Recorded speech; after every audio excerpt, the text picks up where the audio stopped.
Big Boss season 9 இறுதி கட்டத்தை எட்டிடுச்சிங்க. அதாவது இதான் ஃபினாலே வீக். யார் வெற்றி பெற வேண்டும் அப்படிங்கிறதுக்காக மக்களின் வாக்கெடுப்புகள் இந்த வாரம் நடந்துகிட்டு இருக்கு.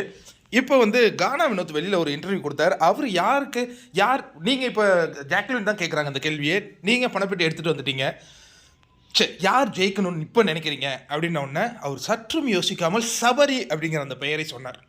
ஏன்னா இவருக்கும் திவ்யாவுக்கும் அவ்வளோவான ஒரு நட்பு கிடையாது. அரோரா நீங்கள் சொல்ல தேவையில்ல, அதனால் அவர் சபரியை தேர்ந்தெடுத்திருக்கிறார் அப்படின்னு கடந்து போவோம். இப்போ அன்அஃபிஷியல் ஓட்டிங் தெரிவிக்க விட்டுக்கிட்டு இருக்காங்க திவ்யாவுக்கான வாக்குகள் அப்படின்னா 51.43% அந்த அளவு பீக்கில் போயிட்டுருக்கு. அவரை தொடர்ந்து சபரி இருக்காங்க. 3வது 4வது இடத்துல அரோராவுக்கும் விக்ரமுக்கும் கடும் போட்டி நடந்துகிட்டு இருக்குங்க. இப்போ அஃபிஷியல் ஓட்டிங் நேற்றைய எபிசோட் முடிந்த பிறகு தான் தொடங்குச்சு. நிறைய நண்பர்கள் சோஷியல் மீடியாவில் கமெண்ட் பண்ணிகிட்டு இருக்காங்க, திவ்யாவினுடைய மிஸ்டு கால் நம்பர் ஒர்க் ஆகலை அப்படின்ட்டு. அது என்னன்னு நமக்கு தெரியல.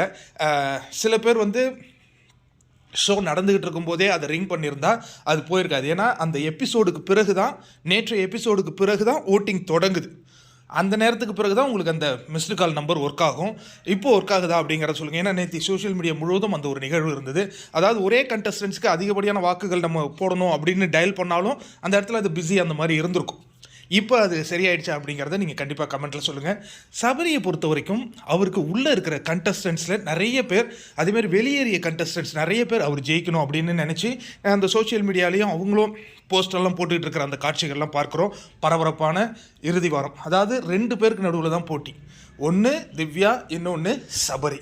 மற்ற 2 நபர்கள் இருக்காங்க இல்லையா, அதில் 3வது இடம் யார் வராங்க அப்படிங்கிறதுக்கான அந்த போட்டி போயிட்டுருக்கு. நீங்கள் யார் ஜெயிச்சா இந்த சீசன் ரொம்ப அற்புதமாக அமையும் அப்படின்னு நினைக்கிறீங்க?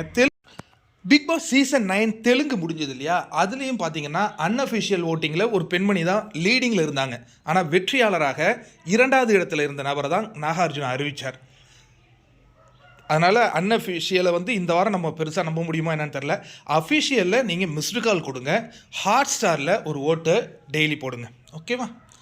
ஏன்னா தெலுங்கில் நடந்திருக்கு. தெலுங்கில் அன்அஃபிஷியலில் முதலிடம் இருந்தவங்க வெற்றியாளர்னு அறிவிக்கப்படலை. அதனால் இங்கே எது வேணாலும் நடக்கலாம். சபரி அவங்களுடைய செல்லை குழந்தை, அதனால் நிறைய ஒர்க்கு அவருக்கு நடந்துகிட்டு இருக்கு.